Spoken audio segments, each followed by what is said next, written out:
Bueno, muchas gracias a todos por estar aquí, a las 3. No sé si habéis comido ya o todavía no. Espero que hayáis comido, porque el mensaje de Diego es para haber comido primero. Si no, luego uno no sabe qué comer. Yo soy Irene, él es Diego Conesa. Esta charla es una presentación de su libro El reto de las mentes, que vais a poder encontrar en el stand 534, junto a otro libro que es Del infierno civilizado al paraíso fugaz, que lo he escrito yo. El de Diego va a explicar ahora de qué va, el mío lo expliqué ayer a la 1 y el que no pudiera venir ayer a la 1, en cuanto termine la charla, no nos quedemos aquí ni fuera, porque aquí empieza más charla, vamos a respetar el espacio, y nos vamos todos juntos, de la mano, al stand 534 y allí todas las dudas que tengáis, pues estaremos Diego y yo a vuestra entera disposición para responderos y atenderos, ¿vale? Diego, no sé qué decir de él, sinceramente, ¿no? Ya muchos de ustedes aquí ya lo conocéis, y los que no le conocéis, le vais a conocer, porque en una hora da tiempo de sobra. Así que os dejo con él, espero que disfrutéis mucho de esta charla encubierta como presentación de mi libro. Un aplauso.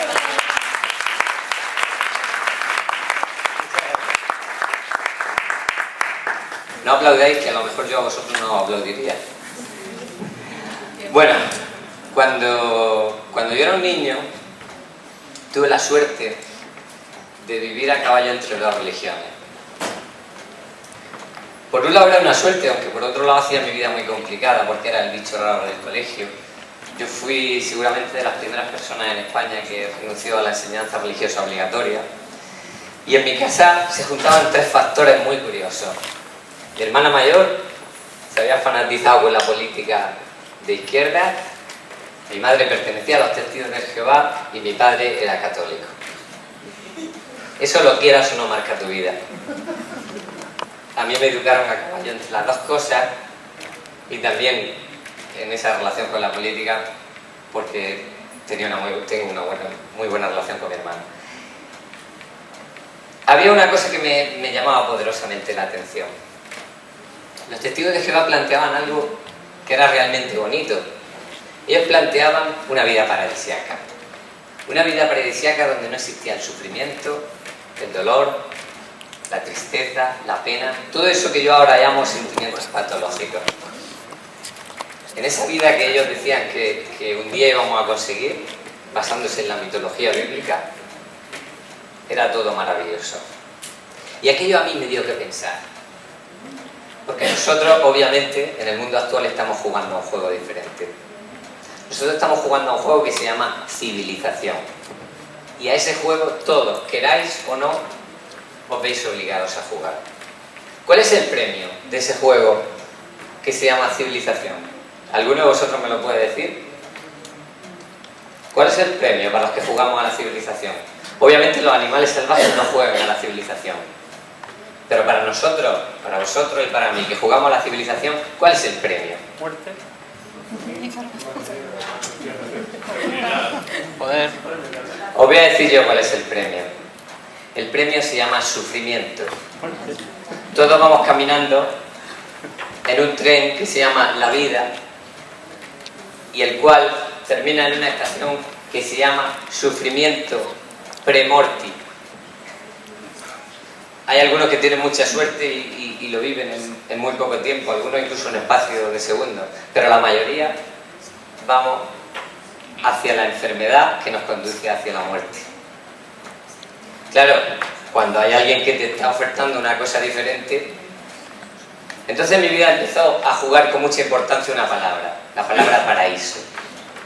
Y me di cuenta de una cosa, de que en este mismo planeta donde estamos nosotros, hay seres que viven en el paraíso. ¿Quiénes son esos seres que viven en el paraíso? Los animales no. Una parte de los animales. Los animales salvajes. ¿Y por qué? Porque ellos no juegan a la civilización. La civilización es una cosa que nosotros hemos inventado. ¿Para qué hemos inventado la civilización? Para sobrevivir. ¿Los animales salvajes no están vivos? ¿No sobreviven? Los que son más rápidos sobreviven. Nosotros hemos inventado la civilización para conseguir las comodidades y los medios de vida que antes obteníamos en otro sitio y de otra forma. ¿Por qué los animales no inventan la civilización? Porque ellos están obteniendo su modus vivendi y su felicidad en otro sitio. ¿En qué sitio la obtienen? En la naturaleza. Yo me di cuenta de eso y empecé a calentarme la cabeza y dije, ¿por qué no hemos salido nosotros de la naturaleza? ¿Qué ha pasado aquí? La única respuesta que encontré estaba en un libro. El libro más famoso de todos los libros que hay en el planeta Tierra. La Biblia. Y en ella, de una forma que para muchos es mitológica y que para mí se ha convertido en algo absolutamente real, en lo más tangible que tengo en la historia de mi propia existencia, se cuenta que originalmente fuimos puestos en un paraíso por aquel o lo que fuese que creó al ser humano.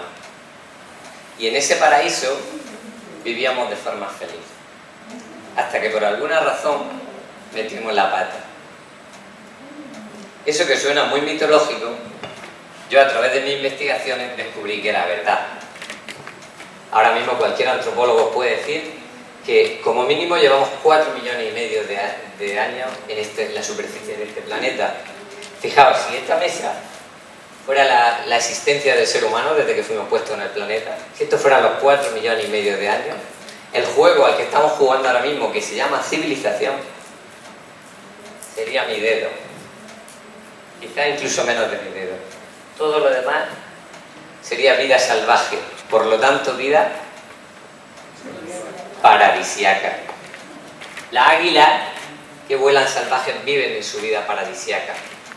Un conejo que va por un bosque mediterráneo libre tiene una vida paradisiaca. Nosotros vivimos la vida civilizada. Estamos tratando de emular las comodidades que da la vida paradisíaca de forma artificial, con una diferencia. Que la vida paradisíaca te la da de balde y nosotros tenemos que trabajar para ella. Claro, todo eso era muy curioso y me llevó a la conclusión de que en este mundo solo existen dos cosas: las que ha creado la naturaleza y las que a partir de cosas naturales ha fabricado el hombre, el artificio y lo natural. Por tanto, llegué a la conclusión de que son las cosas naturales las que tienen que darnos la respuesta y las que tienen que ofrecernos la felicidad, porque si no, además sería injusto. Si necesitáramos la tecnología y el desarrollo de la civilización para conseguir la felicidad, el mundo sería muy injusto, porque los hombres de hace 3 siglos hubieran tenido menos oportunidades de ser felices que nosotros. Entonces ocurrió algo curioso. Yo había llegado a estas conclusiones, tengo algún texto escrito incluso de hace más de 27 años, hablando de esto que acabo de contar, pero en aquel momento pasó algo curioso. Un día que iba de cacería con mi padre, como yo era pequeño y me cansaba, me dejó en una casa sola para que, mientras él cazaba, porque yo no conseguía aguantar el paso, y me dispuse a defecar. Defequé, y cuando fui, porque yo soy un tío muy curioso, a tapar con una piedra el excremento, pasó algo mágico. Algo absolutamente mágico que cambió mi vida y le dio sentido. En ese excremento había unos granos de maíz. El maíz es actualmente el alimento más cultivado del mundo. Se gasta más energía en cultivar maíz en este planeta que en ninguna otra cosa. Prácticamente más de la mitad de las cosas que se comen hoy en día envasadas llevan almidón sacado del maíz, almidón modificado. Claro, aquello me resultó muy chocante. Yo había comido el maíz el día anterior y ahora aparecía en mi excremento sin haber sufrido ninguna transformación, estaba intacto. Aquello se quedó en mi cabeza bien archivado en un lugar privilegiado. Y poco a poco fui metiéndome casi sin querer y de forma casual en el tema del vegetarianismo. Cuando empecé a dar mis primeros pasitos en el tema del vegetarianismo, me acordé de aquello que me había pasado. Y tuve una idea. Y pensé, aquí pueden pasar dos cosas. O que a todo el mundo le pase igual y evacúa el maíz sin digerir, sin asimilar, perdón. o que fuera un problema mío. Así que decidí hacer experimentos. Empecé a probar, empezando con el maíz, y comprobé que efectivamente volvió a ocurrir lo que pasó aquella vez. La curiosidad me llevó a probar con otros alimentos que tenían una composición similar a la del maíz, y los resultados fueron idénticos. Entonces me di cuenta que para llegar a conclusiones en ese aspecto, cuanto más sencilla fuera la forma en que probaba los alimentos, mejor sería la información que de ellos sacaba. Porque hay que tener en cuenta que cuando metes la comida en el tracto digestivo, aparte de pasar un buen rato en él, está sometida a 37 grados de temperatura, lo cual no produce una gran transformación, pero produce. Y también a la acción de unos jugos gástricos, que podrían ser diferentes dependiendo del tipo de alimento que metiéramos. Así que la mejor información, sin lugar a dudas, la íbamos a obtener probando los alimentos en monodietas. Así que empecé a probar todos los alimentos que se conocen solo. En aquel momento me sentí el hombre más maravilloso del mundo. Estaba descubriendo algo que prácticamente nadie en la historia de la humanidad se había percatado de ello. Todos mis congéneres, todos mis compañeros de vuelo en esta nave maravillosa que se llama Planeta Tierra, estaban viéndose obligados a trabajar para producir una comida que su cuerpo rechazaba de forma automática. Me di cuenta que no solo los almidones como el maíz abandonaban el cuerpo sin haber sufrido proceso de digestión alguna, sino que con las proteínas pasaba exactamente igual. Algunos de los alimentos ingeridos en monodieta incluso provocaban que el cuerpo, cuando lo reconocía, lo sacara violentamente de él mismo. Los experimentos prosiguieron y cuando ya tenía unas conclusiones sólidas empecé a hacer experimentos con mezclas. Y me di cuenta de que cuando mezclaban los alimentos el efecto era completamente diferente. Al aparato digestivo le costaba muchísimo más definir qué alimento le habías dado y tardaba mucho tiempo en hacer el proceso digestivo. Eso que siempre nos han dicho, de que la digestión dura 3 horas. Yo hace muchos años que no sé lo que es una digestión de 3 horas. Con aquellas conclusiones cabía preguntarse lo que muchos estáis preguntando ahora mismo. A lo mejor solo me pasaba a mí, a lo mejor yo tenía un proceso digestivo alterado y por eso no salían los alimentos de mi cuerpo sin digerir. Solamente un tipo de alimento sufría digestión, sufría asimilación, los azúcares. Los azúcares desaparecían. ¿Y sabéis cómo me di cuenta de que los azúcares desaparecían? Hice un experimento muy escatológico. Es un poco vergonzoso hasta contarlo, lo que pasa es que yo no sé de qué color de la vergüenza, os lo voy a contar. Cuando comes una zanahoria en monodieta, tu cuerpo la reconoce como un almidón y sale de él sin digerir. Si tienes el valor de probar ese residuo de zanahoria que abandona tu cuerpo, comprobarás que sabe exactamente igual que cuando lo comiste. Con un trozo de pan tostado te va a hacer el mismo efecto. Cualquier alimento, un trozo de carne que pruebes de tu excremento después de haberlo evacuado, sabe exactamente igual que cuando lo comiste. ¿Por qué? Porque no ha sufrido ningún proceso químico que lo altere, no ha sufrido nada más que un proceso digestivo, pero no de asimilación. El cuerpo lo ha identificado como algo ajeno a él y lo ha expulsado fuera. Sin embargo, los azúcares desaparecían misteriosamente. Con lo cual llegué a la conclusión de que nuestro cuerpo lo único que deseaba era tomar azúcares. Claro, eso para mí solo servía, pero había que probarlo con más gente. Empecé a hacer experimentos con otras personas y los resultados fueron idénticos. En los 16 años que estuve dirigiendo mi escuela de salud, dirigiendo ayunos y haciendo tratamientos con la gente, los resultados siempre fueron idénticos con todo el mundo y por allí pasaron casi 400 personas con tratamientos largos dirigidos por mí viviendo en la misma casa, cosa que pocos terapeutas han hecho en la historia de la medicina y de los tratamientos de sanidad. Bien, a raíz de esas conclusiones, hace 17 años, yo llevaba toda mi niñez pensando que tenía una misión en la vida. Recuerdo que había frases que martilleaban mucho en mi mente del estudio que cuando era pequeño mi madre me obligaba a estudiar la Biblia y había miembros de la congregación religiosa de los Testigos de Jehová que se dedicaban a educar a los niños en la lectura de la Biblia y en el conocimiento de la Biblia. Y había una frase en concreto que se me quedó grabada. Un mensaje de Mateo.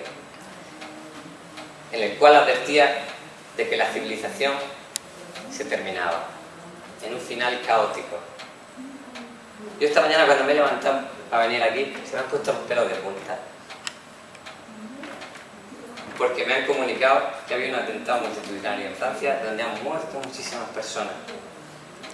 La mayoría de la gente no se ha puesto nerviosa.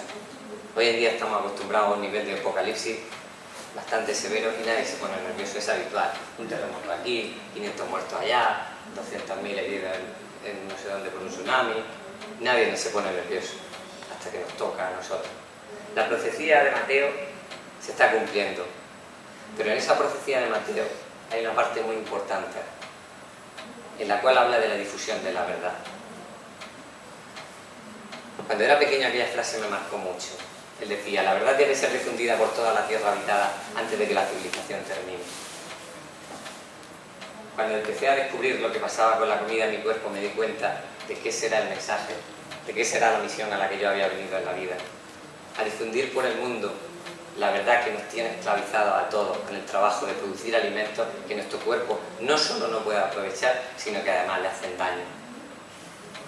Cuando comencé mi andadura por el vegetarianismo, di con la hazaña de un alemán, el profesor Arnold Ehret, que había hecho experimentos similares a los míos y llegado a idénticas conclusiones, pero con una diferencia: él había llegado más lejos. Él tenía un problema, la llamada enfermedad de Bright, que le motivó a encontrar solución a su salud. Probó muchas cosas y al final, tras muchos experimentos, llegó a unas conclusiones que le permitieron avanzar hasta llegar a que no solo librarse de su problema, sino además llegar a un nivel de salud que él mismo no imaginaba que se podía conseguir. Como él mismo dice en su libro, había conseguido demostrar que hay un estado de pureza que deberíamos tener todos los seres humanos y que tienen todos los animales salvajes. Pero que tal y como dice la mitología bíblica, sufrimos la caída de la que habla en la Biblia, al dejar la dieta original de frutas jugosas que teníamos en el paraíso y para la cual fuimos creados. Empezamos a enfermar y caímos de ese ideal humano, de esa conexión divina, de esa espiritualidad que todo el mundo busca de forma artificial y muchas veces tristemente poniendo dinero por delante. Nosotros salimos de eso y nos enamoramos de algo que no conduce a ningún sitio, que se llama vida civilizada. En este libro, que he tardado 17 años en escribir, hablo de cosas que no se han dicho nunca y que ahora empiezan a decirse con mucha timidez y con muy poca gente, porque son problemáticas. En este libro hablo, por ejemplo, en contra de la agricultura, y yo soy agricultor. Cuando salimos del paraíso, debido a comer alimentos inadecuados, lo primero que le dice Dios a Adán cuando lo expulsa, ¿qué es? Te ganarás el pan con el sudor de tu frente. Ningún animal trabaja, como decía Jesucristo. Mirad los pajarillos del campo, ellos no siembran ni recogen, y sin embargo Dios los alimenta. ¿Quién es feliz trabajando? Muy poca gente. El que tiene un trabajo que le motiva y que le realiza, pero de eso hay muy poco. Yo conozco a muchos. Entre el mundo agrícola se da mucho, y somos los que más daño hacemos, y lo hacemos para vosotros. La agricultura es la expresión de la civilización, es el pilar en el que se sustenta toda la civilización. Sin agricultura no hay civilización. Nosotros que ahora somos tecnócratas, sin la civilización no podríamos ser tecnócratas. Sin la agricultura, perdón, no podríamos ser tecnócratas. La agricultura es una lacra. Todos los animales son alimentados por la creación en sí misma, por la naturaleza, llamémosle Dios. Y nosotros que somos el ser humano y nos llamamos a nosotros mismos el ser más elevado de la creación, tenemos que trabajar. ¿Por qué? Porque hemos decidido comer cosas que nuestro propio cuerpo nos está diciendo que no las comamos. Fijaos, imaginaros que todos los que vemos aquí, mañana por la mañana os venía a las 8 de la mañana en ayuna y os encerramos con llave y no os dejamos comer nada. Y esperamos a que sean la 1 del mediodía. Ya estáis todos con hambre. Y cuando vimos fuera, nuestra amiga Irene nos ha colocado ahí 2 mesas con todos los alimentos naturales que existen en la naturaleza, todo lo que sería factible que comiéramos en el planeta Tierra sin haber sufrido transformación por el ser humano. ¿Qué podríais comer? ¿Qué os dejaría comer vuestro instinto? Te comerías un trozo de animal muerto, te comerías un puñado de cereales, una lenteja, casi tal cual. Nuestro instinto sufre un estado patológico, pero todavía sabe lo que quiere comer. Todos vosotros, cuando os sentáis a comer a lo largo de toda vuestra vida, lo habéis estado haciendo, tenéis que engañar a vuestro instinto. Porque estáis drogados con alimentos que no diseñó quien nos creó para que fueran nuestro alimento. La mitología bíblica no nos mintió. La mitología habla de que hubo una vida paradisíaca. Durante todos esos miles de millones de años nadie se quejó de nada, porque no había necesidad de quejarse. Igual que los animales salvajes, a los cuales la civilización los tiene como tontos, no se dedican a fabricar nada, porque no necesitan fabricar nada. Tampoco tienen que trabajar en mantener nada, ni tienen que trabajar en conseguir alimento. Ellos viven una aventura cada mañana. ¿Quién de vosotros cuando sale a trabajar por la mañana se va de aventura? Nadie. El animal salvaje cuando sale de su descanso nocturno se va de aventura, a la aventura de la vida, a la aventura de conseguir su alimento, y se siente feliz con ello. Nosotros no. Nosotros tenemos que trabajar. Nos pasamos toda la vida destrozando nuestro tiempo y nuestra salud para luego llegar a una vejez en la cual no tenemos salud y que nos conduce a ese final dramático de la vida, que no es la muerte, sino el sufrimiento que la precede. En este libro también hablo de cosas de las que nadie quiere hablar. Hablo de las otras opciones. Fijaos, en este planeta habemos mucho más de los que teníamos que haber. Nosotros, con nuestro totalitarismo agrícola, en el cual hemos impuesto nuestra forma de vida por encima de todas las demás, porque en el momento que tú fabricas tu propio alimento, lo haces para ti y te haces dueño de la tierra que trabajas. Ahí aparecieron las diferencias entre ricos y pobres. Ahí apareció la propiedad privada. Ahí apareció el sometimiento. Por eso yo critico a los que tratan de traer la igualdad al mundo civilizado. Eso no va a ocurrir nunca. Porque igualdad solo puede haber en un sitio, en el paraíso. ¿Cuántos animales conocéis que sean los presidentes del partido político de los conejos? No hay ninguno. Ni hay dirigentes. Ni tienen leyes. Ni tienen seguridad social. Ni tienen médicos. Ni tienen policía. Ni tienen gobernantes. ¿Por qué? ¿Porque son tontos? No lo necesitan. Yo tuve otro maestro en mi vida que solo con una frase cambió mi vida. Él me dijo: procúrate la satisfacción de matar tus vicios antes de que ellos te maten a ti. Aquella frase fue tan importante en mi vida por una simple y sencilla razón. Introducía unos matices que le daban sentido a muchas cosas.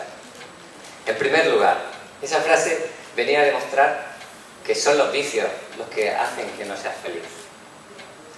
Pero claro, todo el que está con un vicio lo ama, porque disfruta de él, de lo que le hace sentir bien, entre comillas. Pero Séneca introducía un matiz que nunca antes había oído, y es que podía llegar a ser placentero el abandonar esos vicios. ¿Por qué? Porque cuando los abandonas de verdad y caminas por el camino correcto, llegas a otras formas de placer que no son dañinas y que son las que producen la verdadera felicidad. Séneca marcó mi vida, igual que lo hizo Arno Lerner, porque me enseñó a vivir de una forma cercana a la naturaleza y proyectada hacia la naturaleza salvaje. Él me demostró que la vida verdaderamente feliz es la vida salvaje.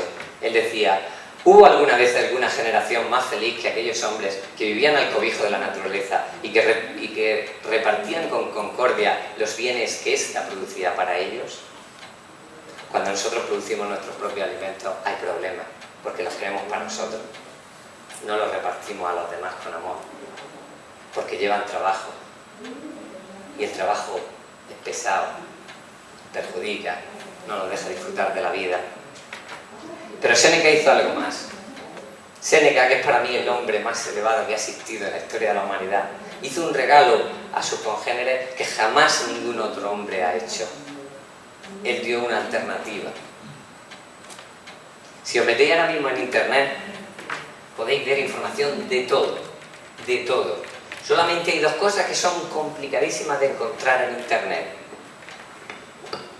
Una de ellas es buscar a alguien que hable en contra de los cereales y las legumbres.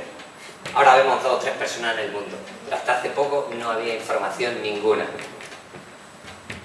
Pero hay otra que es todavía más tabú, y es la muerte. El problema más grande que tiene la civilización, y es algo que yo trato de desmitificar con este libro, y es una de las partes más importantes que trato de hacer en el libro, es desmitificar la muerte. La muerte en la sociedad es el gran tabú, porque la sociedad tiende de cualquier forma hacia la vida. La sociedad no quiere aceptar que la muerte forma parte del juego. Incluso ahora han surgido movimientos pro defensa de la vida, de los animales, como si como todo, vida. No. La vida necesita de la muerte para funcionar. Y la naturaleza también mata, porque forma parte del juego. Y no hay ningún problema en ello.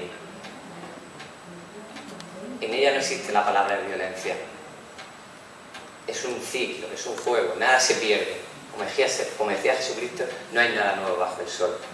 Séneca es el único a lo largo de la historia que ha hablado y explicado acerca del suicidio, de la opción que tenemos siempre en la vida de decidir por nosotros mismos sobre nuestro destino.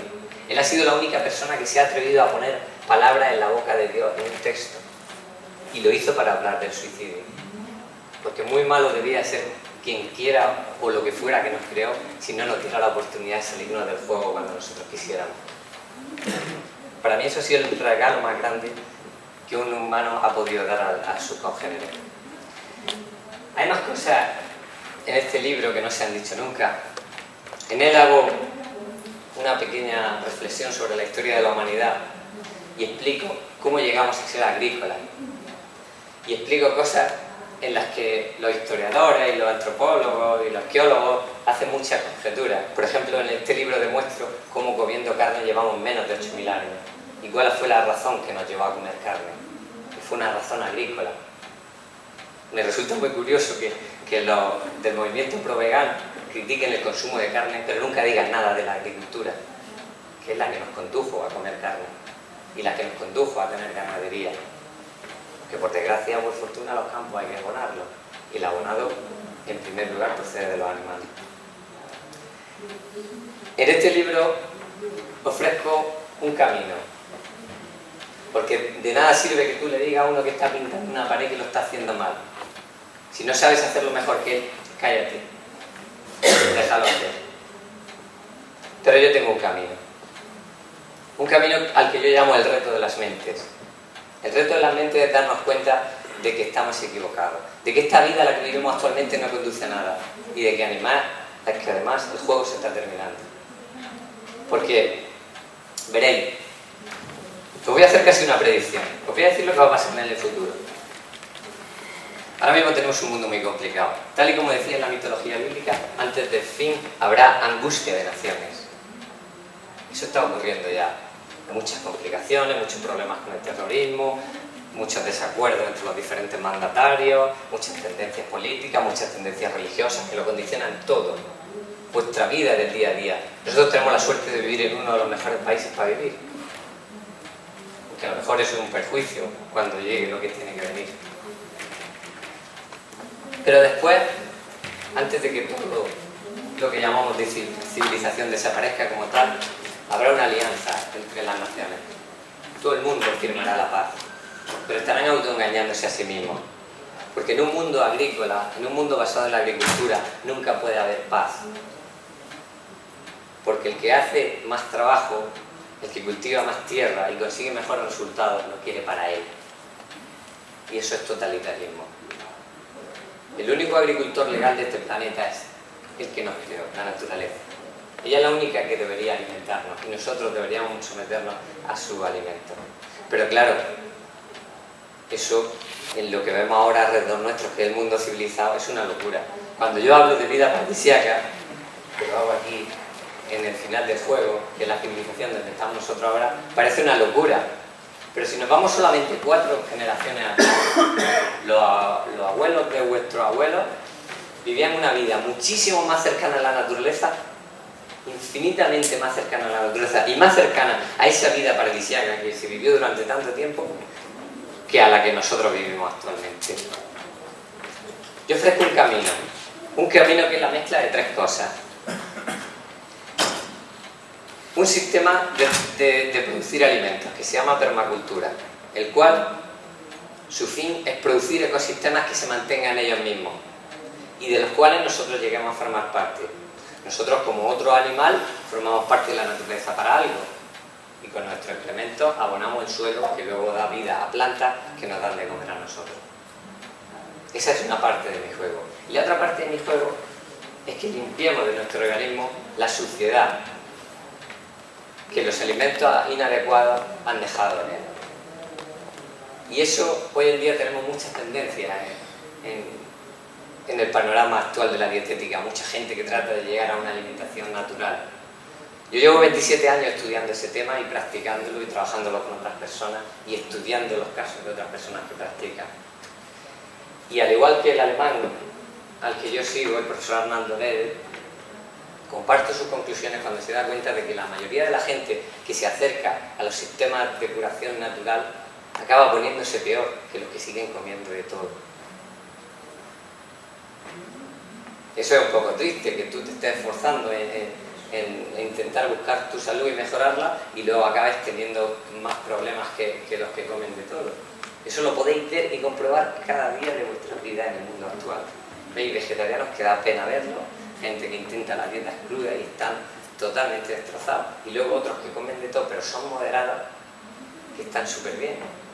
Todo eso tiene su explicación. ¿Cuántas veces hemos oído lo de ese fuma y bebe y fíjate que tiene 90 años? Hay razones que explican eso. Si fuera un dragón de comida, no llegaría a 90 años. La comida es como una droga, o peor. Dejársela de golpe, como pretenden algunos, produce un efecto beneficioso inmediato. Pero a la larga te sientes peor, porque el cuerpo empieza a sacar el estocaje de suciedad que tiene de años y años comiendo mal y de la herencia que llevamos detrás, porque nosotros procedemos de padres que han comido mal durante mucho tiempo.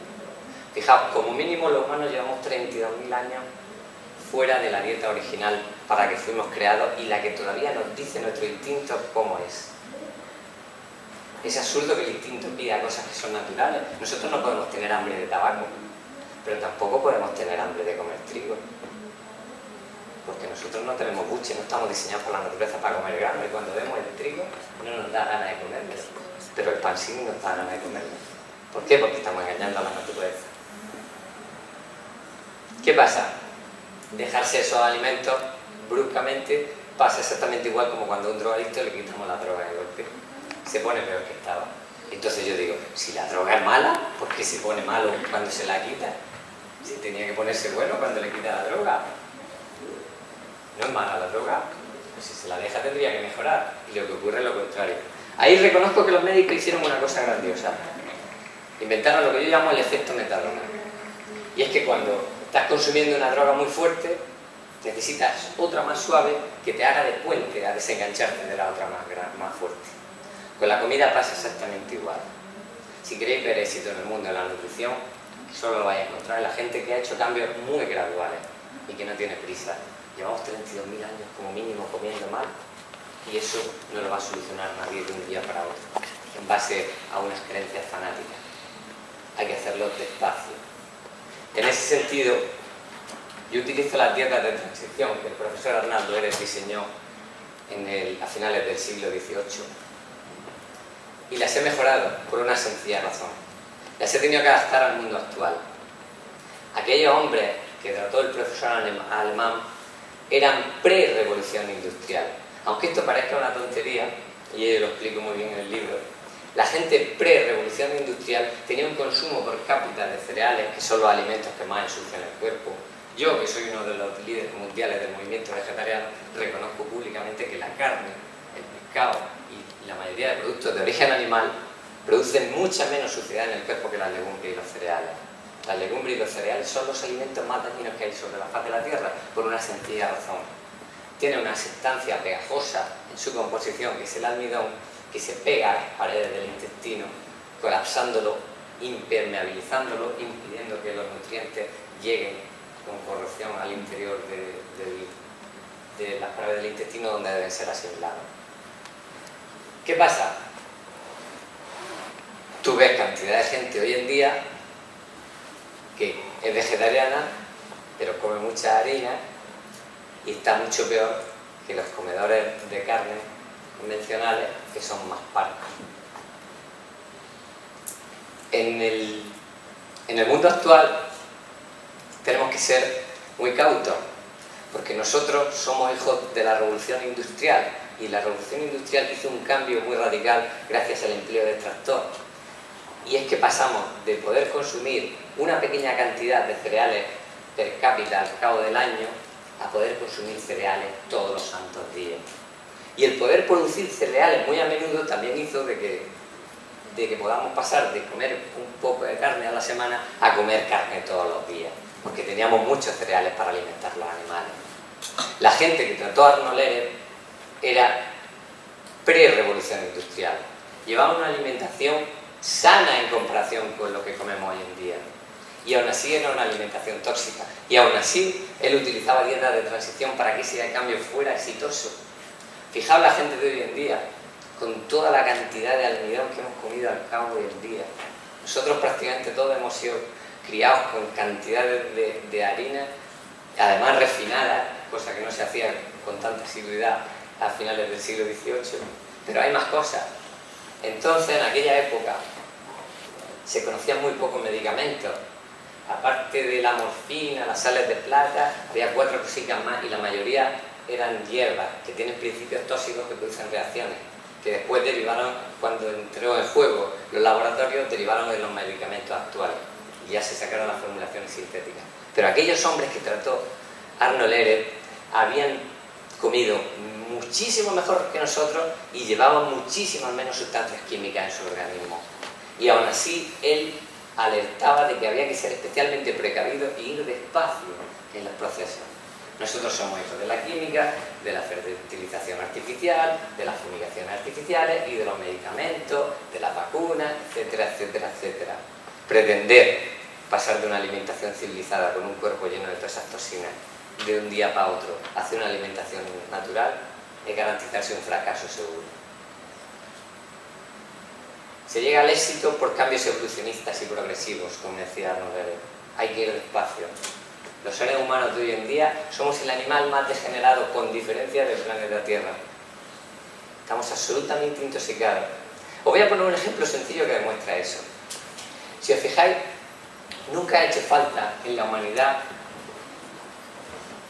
tanto médico, ni ha hecho falta tanto terapeuta mental.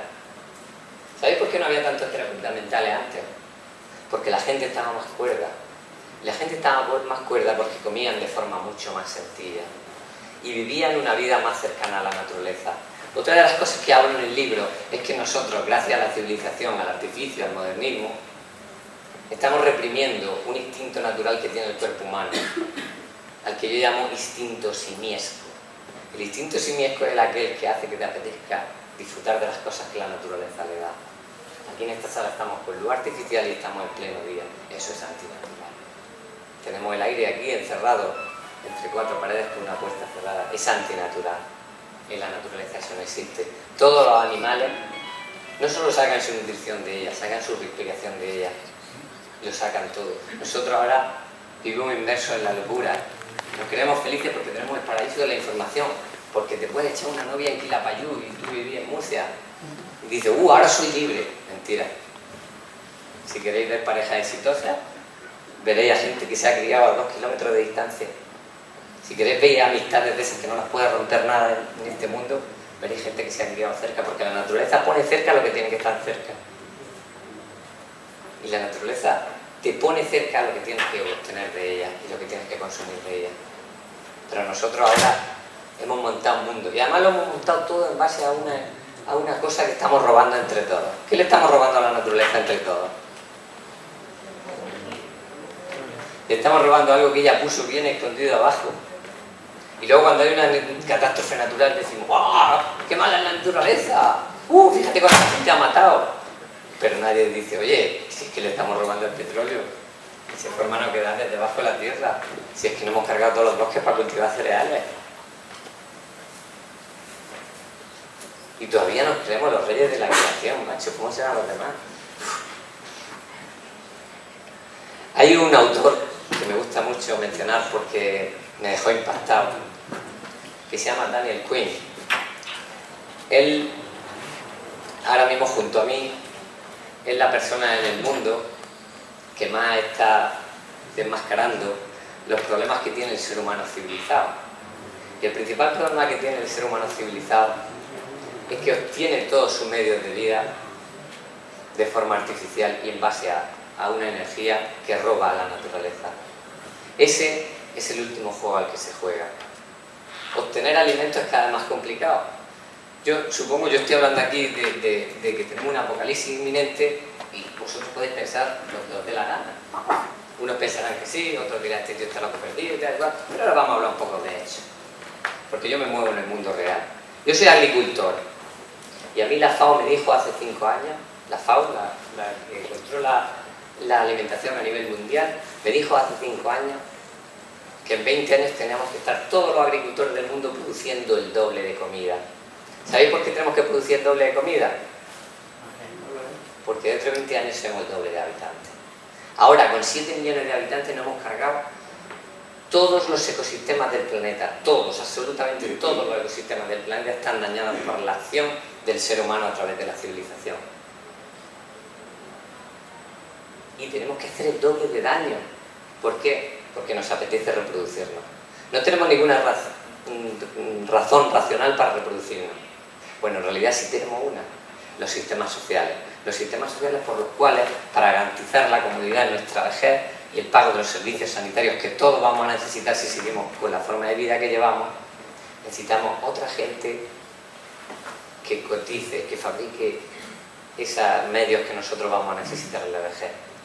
Pero ahora está surgiendo otro problema, y es que resulta que esos jóvenes que debían alimentar a los ancianos también están enfermando a ellos, y además no paran de reproducirse.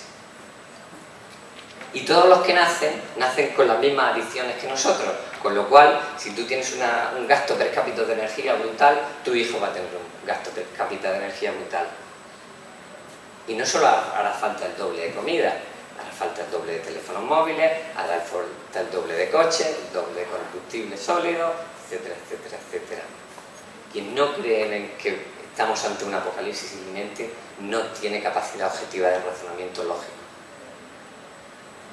Lo que pasa es que, claro, cuando estás sentado en tu sofá delante de la televisión viendo las noticias apocalípticas que a ti no te afecta o crees que no te afecta, pues no pasa nada. Pero ahora mismo resulta que el país de ahí arriba está cerrado a cal y canto, porque se han cargado 150 personas y aquí no pasa nada. Nosotros no nos ponemos nerviosos mientras no nos pasa a nosotros, pero eso ya pasa aquí en Madrid. ¿Y por qué se le va a la gente la cabeza? ¿Por qué se matan unos a otros? ¿Por qué empezó el ser humano la violencia? Os voy a decir yo quién tiene la culpa. La culpa la tiene la agricultura. En los tiempos de Gengis Khan se movían del norte de la China al sur a pelearse con otros para quedarse con sus tierras de cultivo. Hay religiones que iban buscando la tierra prometida. ¿Por qué era la tierra prometida? Porque tenía fertilidad. Nosotros nos habíamos cargado la nuestra y Dios nos había permitido un paraíso. Pues íbamos en busca del paraíso. ¿Dónde está el paraíso? Donde podemos comer. El problema es que estábamos comiendo las cosas inadecuadas. Cuando volvemos a la dieta ideal y es la naturaleza la que nos da todas las cosas,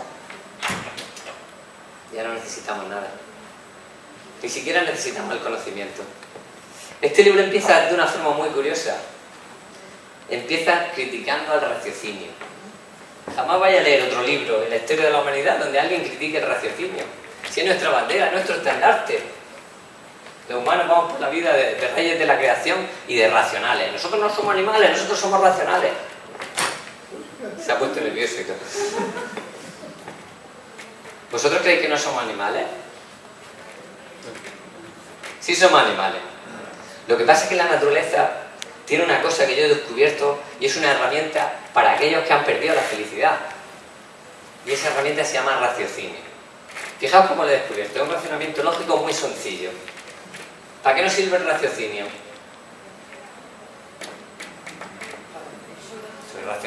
sabéis para qué sirve el raciocinio, me cacho en 10. El raciocinio sirve para razonar. Para razonar. ¿Por qué? Por eso se llama raciocinio, porque sirve para razonar. ¿Quién tiene necesidad de razonar?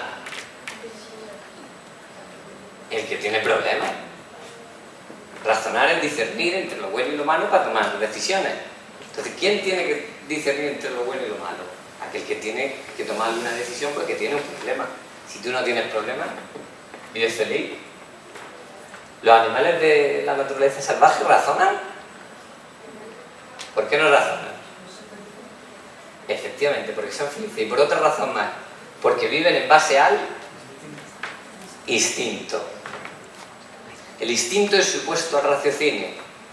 Aquí hay una frase en mi libro, muy curiosa, que dice: no se puede ser racional y feliz. Son cosas opuestas. El discernimiento es una herramienta que la naturaleza da a los seres que han perdido la felicidad para que intenten recuperarla. No hay más. En el momento que empezamos a comer del fruto prohibido, fijaos, os decía al principio de la charla que yo creo mucho en la mitología bíblica. En la mitología bíblica habla que había unos monitos que vivían felices en el paraíso 4,5 millones de años, felices ahí 4,5 millones de años sin quejarse de nada, pasándoselo pipa, amándose los unos a los otros, respetando el medio ambiente, sin destrozar los hábitats. Pero llega un momento que a uno se le ocurre pecar. ¿Cómo dice la Biblia que pecan? Comiendo de un fruto prohibido. Qué tontería, ¿no? Si somos frugívoros, si nuestro instinto nos está diciendo que comas fruta. Pues fijaos, en aquel jardín de Edén, que por cierto está localizado, la Biblia dice que Edén estaba entre el Tigris y el Éufrates. Hoy en día los antropólogos y los arqueólogos han demostrado que efectivamente nuestro clima ideal y las condiciones de vida ideales para el ser humano y la comida ideal para el ser humano fue exactamente donde apareció la agricultura, tal y como dice la Biblia, el Tigris y el Éufrates, en el sur de Irán. La pesca, ¿dónde se inventó? En Betsadia, ciudad de pescadores, Betsadia, ahí se inventó la pesca. Hace menos de 8.000 años. Antes de eso no comíamos pescado. En el sur de Irán. Pero hubo un fruto que nos estaba prohibido comer, porque no nos era adecuado. Toda la comida que hay natural en el planeta no es para nosotros. Un cerdo es igual de natural que una manzana, pero no lo ha hecho Dios para nosotros. Cada animal le ha puesto en la naturaleza una trofología diferente, le ha puesto una alimentación adecuada para que cumpla con un ciclo trofológico en el que intervienen otros animales, otras plantas, etcétera, etcétera, etcétera. Todo es armonía en la naturaleza, todo es perfección en ella. Y ella hace las cosas con un motivo y una razón. Pero hubo un fruto que no es adecuado para nosotros. Hay multitud de frutos que no son adecuados para nosotros. Aún así tenemos una dieta de las más variadas que hay en la naturaleza. Porque fijaos, solamente del árbol del mango hay 1100 variedades conocidas actualmente. Pocos animales tienen tanta variedad de comida en la naturaleza como el ser humano, incluso dentro de su alimentación de frutas jugosas ideales. Pues, curiosamente, de las varias frutas que hay que no nos son adecuadas, hay una en concreto que es mortífera. ¿A que nunca había oído hablar de ella? Incluso, curiosamente, conserva el nombre que tenía originalmente. Merey del diablo. Han pasado 32.000 años o más desde aquel pecadito. Ya terminó. Y todavía conserva el nombre. Esa fruta ha matado este año a 14 personas. Curioso, ¿verdad? Ella fue la culpable de que estemos aquí. De que ahora jugamos a la civilización en vez de ser felices en una vida paradisíaca donde, como decía en aquellos libros bonitos de los testigos de Jehová, no había sufrimiento, ni nadie pecaba, ni nadie obraba mal, ni nadie odiaba a nadie, ni nadie ejercía violencia sobre nadie, no había dolor, y vivíamos en felicidad y armonía con la naturaleza. Eso es lo que yo propongo, volver a esto y olvidarnos de esto. De esto nos vamos a olvidar de cualquier forma, y volver al paraíso vamos a volver sí o sí, porque al final la naturaleza es la que tiene el poder, la que tiene la fuerza, la que tiene la energía, la única que es capaz de dar felicidad. Y tenemos dos opciones: o intentar volver por nosotros mismos, o que ella nos fuerce a volver a ella. Obviamente todos no van a volver en forma de cuerpo humano, pero no pasa nada. Al final la felicidad se impone. Muchas gracias.